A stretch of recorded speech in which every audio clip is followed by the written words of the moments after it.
السلام علیکم ورحمۃ اللہ وبرکاتہ۔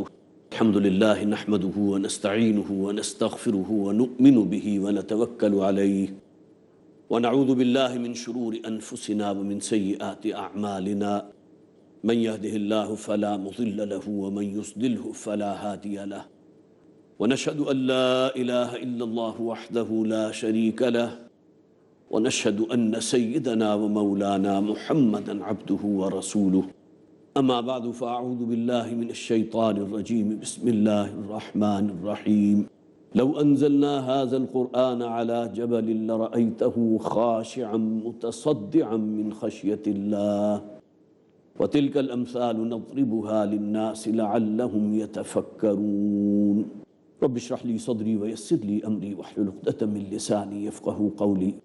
حضرات، اس سے پہلے کہ ہم باقاعدہ دورہ ترجمہ قرآن کا آغاز کریں، بہت مناسب محسوس ہوتا ہے کہ قرآن حکیم کے بارے میں ہمارا ایمان، ہمارا عقیدہ اور اس کے علاوہ کئی اور ایسے ضمنی موضوعات ہیں کہ جس پہ آپ حضرات کو شیئر کیا جائے۔ یقیناً اس سے ایک سہولت یہ حاصل ہوگی کہ دورہ ترجمہ قرآن کے دوران کچھ چیزوں کی ریپیٹیشن یا اعادے کا کوئی ضرورت باقی نہیں رہے گی، اور اس کے ساتھ ساتھ یہ ہے کہ کچھ ایسی معلومات کہ جو ہر مسلمان کو ازبر رہنی چاہیے وہ انشاءاللہ آپ حضرات کے سامنے آئیں گی۔ میں خاص طور پر اس دورہ ترجمہ قرآن کے آغاز سے پہلے یہ بھی چاہتا ہوں کہ آپ حضرات میرے لیے دعا کریں، اس لیے کہ کام بہت کٹھن ہے، یہ اللہ کا کلام ہے اور واقعتاً اس کلام الہی کا حق ادا نہیں کیا جا سکتا، اور واقعتاً بات بالکل درست ہے کہ ہر آنے والا دور گویا کہ قرآن حکیم سے رہنمائی حاصل کرنے والوں کے لیے نئے نئے گوشے بے نقاب کرے۔ سب سے پہلی بات یہ نوٹ کیجئے کہ ہمارا عقیدہ ہے قرآن حکیم کے بارے میں کہ اس رب کائنات کا کلام ہے۔ قرآن حکیم جو میرا اور آپ کا خالق ہے، اس کائنات کا خالق ہے، یہ اس کا کلام ہے جو ہماری ہدایت کے لیے نازل فرمایا گیا۔ دوسری بات یہ کہ یہ قرآن حکیم نازل ہوا محمد رسول اللہ صلی اللہ علیہ وسلم کی ذات پر، اور اس کے بارے میں ہم سب کا ایمان ہے کہ حضور آخری نبی اور آخری رسول ہیں۔ حضور صلی اللہ علیہ وسلم کا ارشاد ہے کہ میں انبیاء کے اختتام پر ہوں، بالکل آخر پر ہوں، اور میرے بعد کوئی نبی نہیں ہے۔ اور تیسری بات جو یاد رکھنے کی ہے وہ یہ ہے کہ یہ قرآن حکیم من و عن ہمارے پاس محفوظ ہے، جیسا کچھ کہ نازل ہوا تھا محمد رسول اللہ صلی اللہ علیہ وسلم پر۔ اس میں کہیں کوئی تحریف نہیں ہوئی ہے، اس میں کوئی ترمیم نہیں ہوئی ہے، اس میں کوئی اضافہ نہیں کیا گیا ہے، اس میں کوئی کمی نہیں کی گئی ہے۔ ایک سوال یہ پیدا ہوتا ہے کہ تورات بھی اللہ کا کلام تھا، اللہ کی کتاب تھی، انجیل بھی اللہ کی کتاب تھی، لیکن اللہ تعالیٰ نے ان کتابوں کی حفاظت کا ذمہ نہیں لیا تھا۔ اور بات بڑی منطقی ہے کہ حضرت موسیٰ علیہ السلام ہو یا حضرت عیسیٰ علیہ السلام ہو، ان کے بعد تو ابھی آنے والے ادوار تھے۔ نبی اکرم صلی اللہ علیہ وسلم کی بعثت چونکہ سب سے آخر پر ہوئی ہے، آپ خاتم النبیین ہیں، لہٰذا آپ کو اللہ تعالیٰ نے وہ کلام آپ پر نازل فرمایا جو من و عن محفوظ ہے، جیسا کہ منتقل کیا تھا محمد رسول اللہ صلی اللہ علیہ وسلم نے صحابہ کرام تک۔ اب اس بات کو بھی خاص طور پر نوٹ کیجئے کہ قرآن حکیم کے بارے میں خود قرآن میں کون کون سے الفاظ استعمال ہوئے۔ سورہ توبہ کی آیت نمبر 6 ہے، یہاں اللہ تعالیٰ نے اس قرآن حکیم کے لیے کلام اللہ کے الفاظ استعمال کیے۔ سورہ قاف کا آغاز ہو رہا ہے قاف والقرآن المجید، قاف حروف مقطعات میں سے ہے، اور قسم ہے اس قرآن کی جو بڑی بزرگی والا ہے۔ اسی طرح سورہ زخرف کی آیت نمبر 4 میں فرمایا گیا اِنَّهُ فِي أُمِّ الْكِتَابِ، یہ قرآن حکیم تو وہ ہے کہ جو اصل کتاب میں محفوظ ہے۔ اسی طرح فرمایا گیا اسی قرآن کے بارے میں اِنَّا نَحْنُ نَزَّلْنَا الذِّكْرَ، یہاں قرآن حکیم کے لیے ذکر کے الفاظ ہیں کہ ہم نے اس قرآن کو نازل کیا ہے جو الذکر ہے، اور اس کی حفاظت بھی ہمارے ذمہ ہے۔ اسی طرح فرمایا گیا قرآن حکیم میں یہ قرآن الہدا ہے، سورہ صف میں وَالَّذِي أَرْسَلَ رَسُولَهُ بِالْهُدَى وَدِينِ الْحَقِّ لِيُظْهِرَهُ عَلَى الدِّينِ كُلِّهِ، کامل ہدایت نامہ اللہ کا یہ کلام ہے، اصطلاح بھی قرآن کے لیے استعمال ہوئی۔ اگلی بات یہ ہے کہ قرآن حکیم کی زبان کون سی؟ دیکھیے یہ بات اس میں کہیں کوئی اشتباہ کی بات نہیں کہ اللہ تعالیٰ ہر زمانے میں جو کلام نازل فرماتا رہا اس قوم کے لوگوں کے لیے، ان کی ہدایت کے لیے۔ تورات نازل کی گئی عبرانی زبان میں، اس لیے کہ جن لوگوں پر تورات نازل کی گئی تھی ان کی اپنی مادری زبان عبرانی تھی، انہیں ان کے سمجھنے میں کوئی دقت پیش نہیں آتی تھی۔ جیسا کہ قرآن حکیم میں خود اپنے بارے میں ارشاد فرمایا گیا وَلَقَدْ يَسَّرْنَا الْقُرْآنَ لِلذِّكْرِ فَهَلْ مِن مُدَّكِرٍ، کہ ہم نے اس قرآن کو نازل فرمایا ہے، اس الذکر کو نازل فرمایا ہے، اور پھر یہ کہ اس کو بہت آسان بنا دیا، بہت سہل بنا دیا، تو ہے کوئی تم میں سے کہ جو اس سے نصیحت حاصل کرے؟ تو معلوم ہوا کہ قرآن حکیم جو ہے یہ عربی زبان میں نازل ہوا ہے، اور اس کے لیے سورہ شعراء کی آیت نمبر 195 ہے بِلِسَانٍ عَرَبِيٍّ مُبِينٍ، بہت خوبصورت، بہت فصیح زبان ہے عربی زبان۔ اسی طرح سورہ زمر کی آیت نمبر 28 میں فرمایا گیا قرآنًا عربیًا غیر ذی عوج، یہ قرآن وہ ہے جو اللہ تعالیٰ نے عربی زبان میں نازل فرمایا۔ تو معلوم ہوا کہ وہ قوم جو اولین مخاطب تھی قرآن حکیم کی، اللہ نے اپنا کلام انہی کی زبان میں نازل فرمایا ہے، اور اس سے یہ بات بھی ثابت ہوتی ہے کہ گویا کہ قرآن حکیم کا عربی زبان میں نازل ہونا عربی زبان کی حفاظت کا ایک بہت بڑا ذریعہ بن گیا، ورنہ آپ حضرات کو معلوم ہے کہ زبانیں جو ہیں مختلف ادوار میں جب گزرتی ہیں تو اس کے اندر بہت فرق واقع ہو جاتا ہے۔ آج سے 100 برس پہلے کی اردو زبان تھی، آج کا شخص جو ہے ممکن ہے اس کو سمجھنے سے قاصر ہو، لیکن یہ کہ گویا کہ قرآن حکیم نے ایک عربی زبان کے لیے بھی ایک حفاظت کا بندوبست کیا ہے۔ قرآن حکیم تو تا قیام قیامت پڑھا جاتا رہے گا، اور اسی کے گویا کے حوالے سے عربی زبان بھی ایک ہمیشہ رہنے والی زبان رہے گی۔ اس کے بعد اگلا موضوع ہے قرآن حکیم کا اسلوب کیا ہے۔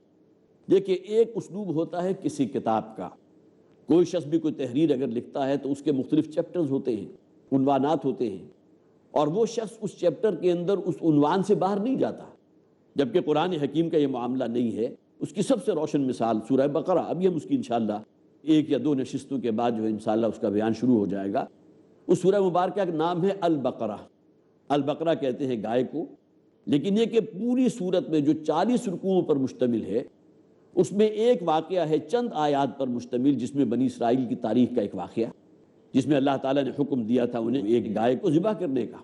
اب لیکن یہ کہ اس قرآن حکیم میں سورہ بقرہ جو طویل ترین سورت ہے اس کے لیے عنوان قرار دے دیا گیا البقرہ۔ اس کے معنی یہ نہیں ہے کہ قرآن حکیم میں بقرہ کو موضوع بنایا گیا ہو، اس کی کوئی اناٹومی بیان کی گئی ہو، اس کی فزیولوجی بیان کی گئی ہو، اس سے کیا کیا کام لیے جا سکتے ہیں، وہ کس اعتبار سے منفعت بخش ہے، نہیں، بلکہ اصل میں قرآن حکیم کی صورتوں کے نام علامتی ہوتے ہیں۔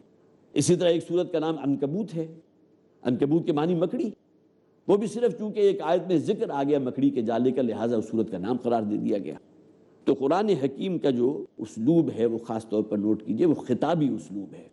قرآن حکیم میں فرمایا گیا یا ایھا الذین آمنوا، اے وہ لوگوں جو ایمان لائے ہو، اور پھر یہ بھی کہا گیا یا اہل الکتاب، اہل کتاب جن کو اللہ تعالیٰ نے تورات اور انجیل عطا فرمائی تھی۔ اگرچہ قرآن پر اعتراض کرنے والوں نے یہ بات کہی تھی، یہ تو شاعرانہ کلام لگتا ہے، ما ہوا بقول شاعر، قرآن میں کہا گیا کہ کسی شاعر کا کلام نہیں ہے، وما بقول کاہن، اور اسی طرح کسی کاہن کا کلام نہیں ہے، یہ کلام اللہ کا ہے اور یہ خطابانہ شان لیے ہوئے۔ زمانہ نزول کے اعتبار سے نوٹ کیجئے، قرآن حکیم نبی اکرم صلی اللہ علیہ وسلم پر تقریباً 22.5 برس کی مدت میں مکمل ہوا، اور اگر ہم عیسوی تقویم جو ہمارے ہاں عام طور پر چلتی ہے سن عیسوی، اس کا حساب لگائیں گے تو 610 عیسوی سے لے کر 632 عیسوی تک کا یہ عرصہ ہے، تقریباً آپ کہہ سکتے ہیں 22.5 یا 23 برس، کہ جس میں قرآن حکیم مکمل ہوا نبی اکرم صلی اللہ علیہ وسلم پر نزول کے اعتبار سے۔ اس میں بھی کوئی اختلاف نہیں کہ جو پہلی وحی نازل ہوئی تھی نبی اکرم صلی اللہ علیہ وسلم وہ سورہ علق کی ابتدائی 5 آیات تھی، اقرأ بسم ربک الذی خلق، خلق الانسان من علق، اقرأ وربک الاکرم الذی علم بالقلم، علم الانسان ما لم یعلم۔ اور آخری وحی کے بارے میں بھی بہت سے حضرات کا یہ خیال ہے جو سورہ مائدہ میں فرمایا گیا الیوم اکملت لکم دینکم واتممت علیکم نعمتی ورضیت لکم الاسلام دینا۔ یہ وہ موقع تھا جب کہ نبی اکرم صلی اللہ علیہ وسلم حجۃ الوداع کے موقع پر نماز ظہر کا وقت تھا اور میدان عرفات میں آپ موجود تھے، اور اس وقت اللہ تعالیٰ نے یہ وحی نازل فرمائی الیوم اکملت لکم دینکم، آج کے دن اے مسلمانوں میں نے تم پر اپنے دین کی تکمیل کر دی ہے، واتممت علیکم نعمتی، اور اپنی نعمت کا میں نے اتمام فرما دیا ہے، ورضیت لکم الاسلام دینا، اور تمہارے لیے اسلام کو میں نے بطور دین، بطور نظام زندگی پسند فرما لیا ہے۔ اب یہ آیہ مبارکہ ہے کہ جس کے بارے میں یہود بڑی حسرت سے کہا کرتے تھے کہ کاش کہ یہ معاملہ ہمارے ساتھ ہوتا، اگر اللہ تعالیٰ یہ آیہ مبارکہ ہمارے نبی اور ہمارے رسول حضرت موسیٰ علیہ السلام کو عطا فرماتے تو اس کے نزول کے دن کو ہم اپنے لیے جشن اور عید کا درجہ دیتے، اس لیے کہ یہاں گویا کہ اللہ تعالیٰ نے اپنی شریعت کا اتمام فرما دیا ہے۔ حضرات یہ ہے اصل میں وہ چند باتیں کہ جو میں آپ سے کہنا چاہتا تھا، اگرچہ چند باتیں ابھی باقی ہیں، اس پر انشاءاللہ گفتگو ہوگی۔ ابھی تھوڑی ہی وقفے کے بعد انشاءاللہ آپ حضرات سے پھر دوبارہ ملاقات ہوگی۔ السلام علیکم ورحمۃ اللہ وبرکاتہ۔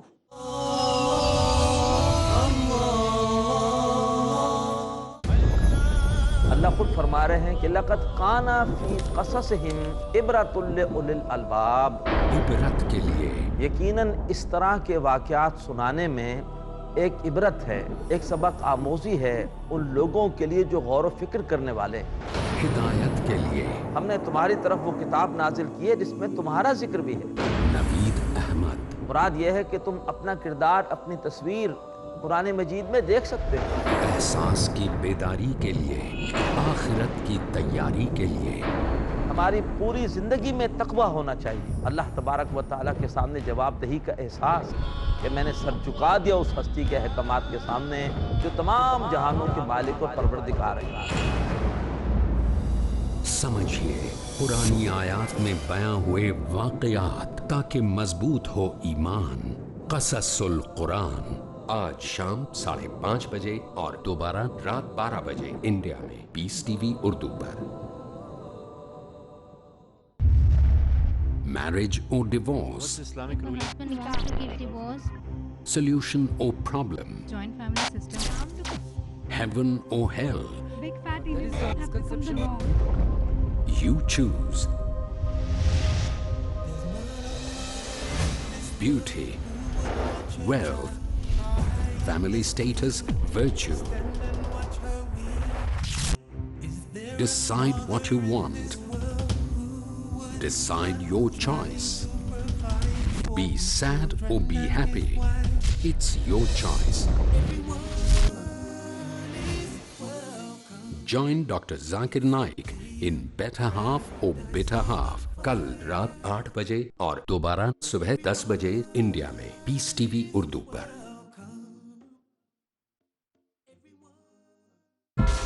Islamic International School presents Determination, Motivation and Spirituality. The most valuable thing in your life is Iman. Revive history for soul purification. The true peace of the soul, the true peace and the tranquility.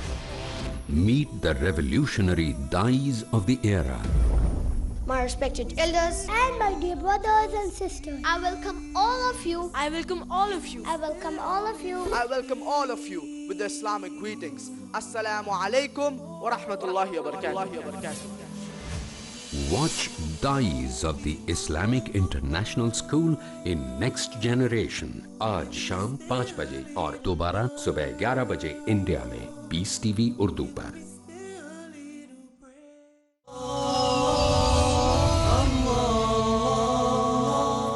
السلام علیکم ورحمۃ اللہ وبرکاتہ۔ حضرات، اس وقفے سے پہلے آپ حضرات کے علم میں ہے قرآن حکیم کے تعارف کے اعتبار سے میں چند باتیں آپ حضرات کی گوش گزار کر رہا تھا۔ قرآن حکیم کے بارے میں ہمارا عقیدہ کیا ہے، پھر قرآن حکیم کے اپنے متن میں قرآن کے لیے کون کون سے الفاظ استعمال ہوئے ہیں، پھر قرآن حکیم کی زبان کون سی ہے، کس زبان میں یہ نازل کیا گیا، پھر یہ کہ قرآن حکیم کا اسلوب کیا ہے، جس نتیجے پر ہم پہنچے تھے کہ یہ ایک خطابانہ شان لیے ہوئے ہے۔ جس طرح ایک اوریٹر ہوتا ہے، شعلہ بیان خطیب ہوتا ہے، اور وہ اپنے مخاطبین کے جذبات کو ابھارنے کے لیے وہ جذبات کا سہارا بھی لیتا ہے، تو قرآن حکیم میں بہت سی آیات وہ ہیں کہ جہاں جھنجھوڑا کیا ہے، جہاں گویا کہ نیند کے مدہوش ایسے لوگوں کو کہ جو بالکل مست تھے اپنی حیات دنیاوی میں، انہیں جھنجھوڑ جھنجھوڑ کر بیدار کیا گیا ہے۔ پھر آخری موضوع جو ہمارے زیر بحث تھا، زمانہ نزول 610 عیسوی سے لے کر 632 عیسوی تک کا یہ عرصہ ہے کہ جس میں نبی اکرم صلی اللہ علیہ وسلم پر تقریباً 22.5 یا 23 برس اس قرآن حکیم کا نزول مکمل ہوا۔ اب آئیے اگلے موضوع کی طرف، اور وہ ہے قرآن حکیم کا مقام نزول۔ اس میں بھی کوئی اختلاف نہیں ہے کہ قرآن حکیم نبی اکرم صلی اللہ علیہ وسلم پر جو نازل ہوا تو سرزمین حجاز میں، اگرچہ آغاز وحی سے پہلے حضور صلی اللہ علیہ وسلم نے بہت سے سفر کیے تھے، شام کا سفر بھی آپ نے کیا، خاص طور پر جب وہ دور جبکہ حضرت خدیجہ رضی اللہ تعالی عنہ کے تجارتی قافلوں کو لے کر آپ جایا کرتے تھے، بہت دور دور تک آپ گئے ہیں۔ لیکن یہ کہ آغاز وحی کے بعد سے لے کر اور قرآن حکیم کی تکمیل تک نبی اکرم صلی اللہ علیہ وسلم پر یہ جو قرآن نازل ہوا تو آپ کسی بیرونی سفر پر نہیں تھے، بلکہ سرزمین حجاز ہی میں قرآن حکیم کے جو ہے وہ نزول مکمل ہوا۔ اگرچہ صورتوں کی جب بات آئے گی تو اس میں مکی صورتیں بھی ہیں اور مدنی صورتیں بھی ہیں، یہ بات بھی بالکل عام سمجھ میں آنے والی ہے کہ مکی صورتیں وہ صورتیں ہیں کہ جس میں گویا کہ حضور صلی اللہ علیہ وسلم پر قرآن حکیم کا جو نزول یا تنزیل ہو رہی تھی وہ آپ کا حیات مکی کا دور تھا، اور مدنی صورتیں وہ ہیں کہ جب وہ صورتیں نازل ہوئی حضور پر تو حضور صلی اللہ علیہ وسلم مدینہ شریف میں قیام پذیر تھے۔ اگرچہ بعض آیات کے بارے میں ہمارے مفسرین کا یہ بھی کہنا ہے کہ یہ وہ آیات ہیں جو حضور پر دوران سفر ہجرت نازل ہوئی، اور عام طور پر مثال کے انداز میں پیش کی جاتی ہے سورہ حج کی وہ آیت اذن للذین یقاتلون بانہم ظلموا وان اللہ علی نصرہم لقدیر۔ آج ان لوگوں کو کہ جن پر ظلم ہوا تھا انہیں اجازت دے دی گئی ہے، ان کے ہاتھ کھول دیے گئے ہیں، اب گویا کہ وہ اینٹ کا جواب پتھر سے دے سکتے ہیں۔ لیکن نبی اکرم صلی اللہ علیہ وسلم جب تک مکی دور میں رہے ہیں تو یہ بات شاید آپ حضرات کے علم میں بھی ہو کہ کوئی ایک واقعہ بھی ایسا آن ریکارڈ نہیں ہے کہ کسی مسلمان پر کوئی تشدد ہو رہا تھا، اس کو پرسیکیوٹ کیا جا رہا تھا اور اس نے جواب میں اپنی مدافعت میں بھی ہاتھ اٹھائے ہوں، اس لیے کہ اس وقت آرڈر آف دا ڈے یہ تھا کہ کفو ایدیکم، اپنے ہاتھوں کو بندھے رکھو۔ گویا کہ مکی دور میں نبی اکرم صلی اللہ علیہ وسلم کا جو حکم تھا مدینہ میں آ کر وہ اجازت دے دی گئی، اب غزوات بھی ہو رہے ہیں، جنگیں بھی ہو رہی ہیں، مسلح تصادم بھی ہے، خود نبی اکرم صلی اللہ علیہ وسلم جو ہے غزوے میں شدید زخمی بھی ہوئے ہیں، آپ کے جسم مبارک سے بہت خون بھی بہا ہے، آپ پر بے ہوشی بھی طاری ہوئی ہے۔ تو مقام نزول کے اعتبار سے گویا کہ قرآن حکیم نازل جو ہوا ہے تو وہ مکی اور مدنی صورتوں کی تقسیم تو اس اعتبار سے ہو گئی کہ مکہ اور مدینہ جہاں جو آیات نازل ہوئی وہ مکی ہے یا مدنی ہے، لیکن سرزمین حجاز ہے وہ براڈ سپیکٹرم اگر آپ اپنے سامنے رکھیں گے کہ جس میں قرآن حکیم کا نزول ہوا۔ اب آئیے جو نزول ہوا اس کے دو طریقے ہیں جس کا ذکر قرآن میں بھی ہے۔ ایک ہے انزال، انزال کے معنی یہ ہے کہ کسی شے کو یک بارگی نازل کر دینا۔ انا انزلناہ فی لیلۃ القدر، یہ سورہ مبارکہ تو میں سمجھتا ہوں کہ بہت سے مسلمانوں کو یاد بھی ہوگی، اس لیے کہ قرآن حکیم کا نزول جس شب میں ہوا اسے شب القدر قرار دے دیا گیا، 1000 مہینوں کی عبادتوں سے زیادہ افضل شب۔ انا انزلناہ فی لیلۃ القدر وما ادراک ما لیلۃ القدر لیلۃ القدر خیر من الف شہر۔ تمہیں کوئی اندازہ ہے وہ لیلۃ القدر ہے کیسی؟ وہ 1000 مہینوں سے افضل ہے۔ یہ ہے طریق انزال، یک بارگی قرآن حکیم کا نزول ہوا لوح محفوظ سے سماع دنیا تک، اور اس کے بعد سماع دنیا سے نبی اکرم صلی اللہ علیہ وسلم پر جو قرآن نازل ہوا ہے وہ بطریق تنزیل ہوا ہے۔ اب نزول ہوا آیات کی شکل میں، چھوٹی چھوٹی صورتیں نازل ہو رہی ہیں، چند آیات نازل ہو رہی ہیں، اور پھر یہ کہ ایسی مثال بھی ہے کہ پوری سورہ انعام اور یک بارگی اس کا نزول حضور پر ہوا۔ تو یہ دو طریقے ہیں، انا انزلناہ فی لیلۃ القدر، یہ نزول ہے بشکل انزال، قرآن حکیم حضور پر نازل کیا گیا شب قدر کے موقع پر، اور یہ لوح محفوظ سے نازل ہوا سماع دنیا تک، اور اس کے بعد سماع دنیا میں واقعات کے حساب سے غزوہ احد ہوا تو قرآن حکیم میں سورہ آل عمران کی آیات نازل ہو گئی، جس میں غزوے کے بارے میں کمنٹس بھی ہے، اس میں تبصرہ بھی کیا گیا، مسلمانوں کے لیے ہدایت بھی دی گئی، بعض واقعات کا ذکر بھی کیا گیا۔ اسی طرح ہجرت کا سفر ہے تو اس کا ذکر بھی قرآن حکیم میں موجود ہے۔ تو یہ تمام چیزیں جو ہے اس حوالے سے بہت ہی گویا کہ معلوماتی نوعیت کی ہے۔ سو قرآن حکیم جو ہے تنزیل کے اعتبار سے بھی نازل ہوا، انزال کے اعتبار سے بھی۔ پھر آئیے قرآن حکیم کا موضوع کیا ہے؟ اس کا موضوع ہے انسانوں کے لیے ہدایت۔ قرآن کسی خاص علم کی کتاب نہیں ہے، ایسا نہیں کہ ہم یہ کہیں کہ قرآن حکیم جو ہے کوئی اسٹرانومی کی کتاب ہے، کیمسٹری کی کتاب ہے، جیولوجی کی کتاب ہے، علم فلکیات کی بحث کی گئی۔ یہ تمام سائنسز قرآن میں موجود ہیں، اور یہ قرآن حکیم کا بہت بڑا معجزہ ہے کہ آج تک قرآن حکیم میں جن سائنٹیفک فینومینن کا ذکر کیا گیا آج تک کسی کا رد نہیں ہو سکا، اور اس کے بارے میں قطعاً کسی جو ہے آپ کو شک و شبے میں مبتلا ہونے کی ضرورت نہیں ہے۔ یہ آن ریکارڈ ہے کہ قرآن حکیم میں جتنے بھی سائنٹیفک فینومینن بیان ہوئے ہیں آج تک اس کا رد نہیں ہو سکا۔ تو قرآن حکیم کا اصل موضوع ہے ہدایت۔ سورہ بقرہ میں جہاں رمضان کے روزوں کا حکم دیا گیا، شہر رمضان الذی انزل فیہ القرآن ہدی للناس وبینات من الہدی والفرقان۔ یہ قرآن وہ کتاب ہے جو اللہ تعالیٰ نے نازل کی ہے رمضان مبارک میں، ہدی للناس، تمام لوگوں کے لیے ہدایت ہے، یہ ہدایت کا منبع اور سرچشمہ ہے۔ اسی طرح سورہ بقرہ کے بالکل آغاز میں کیا فرمایا گیا؟ الف لام میم ذالک الکتاب لا ریب فیہ ہدی للمتقین، یہ کتاب وہ ہے جس میں کوئی شک و شبہ نہیں ہے اور یہ ہدایت ہے متقین کے لیے۔ تو قرآن حکیم پوٹینشلی ہدایت نامہ ہے تمام نوع انسانی کے لیے، لیکن اس سے ہدایت وہی حاصل کرتے ہیں جن میں کچھ نہ کچھ خدا خوفی اور تقوی موجود ہے۔ اب آئیے قرآن حکیم کا جو متن ہے، نبی اکرم صلی اللہ علیہ وسلم نے قرآن حکیم جس شکل میں صحابہ کرام کو منتقل کیا تھا اس دنیا سے پردہ فرمانے سے پہلے، وہ صرف آیات اور صورتوں کی شکل میں تھا، نہ اس میں رکوعوں کی تقسیم تھی۔ اس زمانے میں سورہ بقرہ جو موجود تھی تو ایسا نہیں تھا کہ اس میں 40 رکوع بنا دیے گئے، اور نہ پاروں کی تقسیم تھی، اس لیے کہ نبی اکرم صلی اللہ علیہ وسلم کے زمانے میں قرآن حکیم نازل ہوا آیات کی شکل میں، اور پھر اللہ تعالیٰ کے خصوصی حکم سے انہیں مرتب کر دیا گیا سورتوں کی شکل میں۔ اب بعض صورتیں ایسی ہیں جن میں کچھ آیات مکی ہیں، کچھ مدنی ہیں۔ یہ انتخاب اللہ کے رسول کا نہیں تھا، یہ بلکہ اللہ کا انتخاب تھا، اور اللہ تعالیٰ نے جس شکل میں چاہا اس قرآن حکیم کو نبی اکرم صلی اللہ علیہ وسلم کے سینہ مبارک میں محفوظ کر دیا۔ فرمایا گیا سورہ قیامہ میں ان علینا جمعہ وقرآنہ، اے نبی صلی اللہ علیہ وسلم اس قرآن حکیم کا جمع کر دینا آپ کے حافظے میں بھی اور آپ کے سینہ مبارک میں بھی، یہ ہمارے ذمے ہے، اور پھر یہ کہ اس قرآن کو بیان کروا دینا، آپ کی زبان پر جاری و ساری کر دینا، یہ بھی ہمارے ذمے ہے۔ تو قرآن حکیم کی بنیادی اکائی اصل میں آیت ہے، اور یہاں بھی نوٹ کیجئے کہ کم سے کم صورت کہ جسے آپ منیمم آیات کی تعداد کہہ سکتے ہیں، وہ 3 آیات سے کم پر کوئی صورت قرآن میں موجود نہیں۔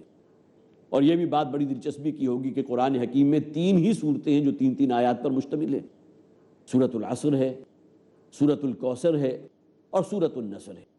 3 سے کم آیات پر کوئی صورت نہیں ہے۔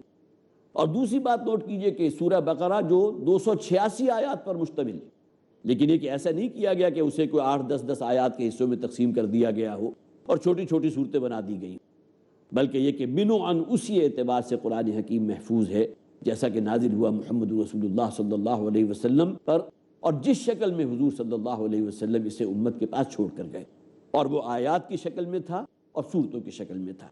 باقی رکوعوں کی تقسیم اس اعتبار سے کر دی گئی کہ گویا کہ اگر طویل صورت ہے جس کو 4 یا 5 یا 10 یا 20 رکوع میں تقسیم کیا گیا، کہ قرآن حکیم کی اس طویل صورت کا وہ حصہ جو کوئی شخص بہت سہولت کے ساتھ اپنی ایک رکعت میں تلاوت کر سکتا ہو، وہ رکوع کے اندر آ گیا۔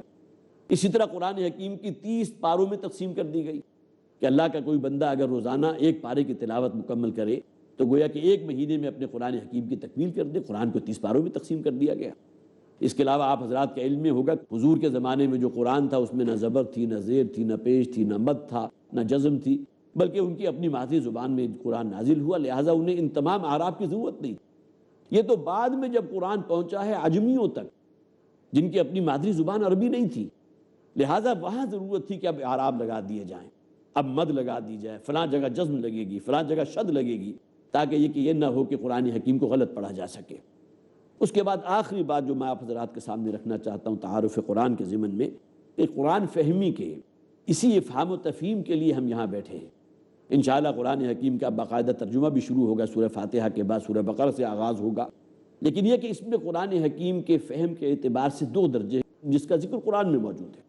ایک ہے تذکیر بالقرآن، کہ قرآن حکیم پر غور و فکر کرنا، اس سے کوئی نتیجہ نکالنا، اسے نصیحت آموزی کے لیے قرآن کی تلاوت کرنا، یہ تذکر بالقرآن ہے۔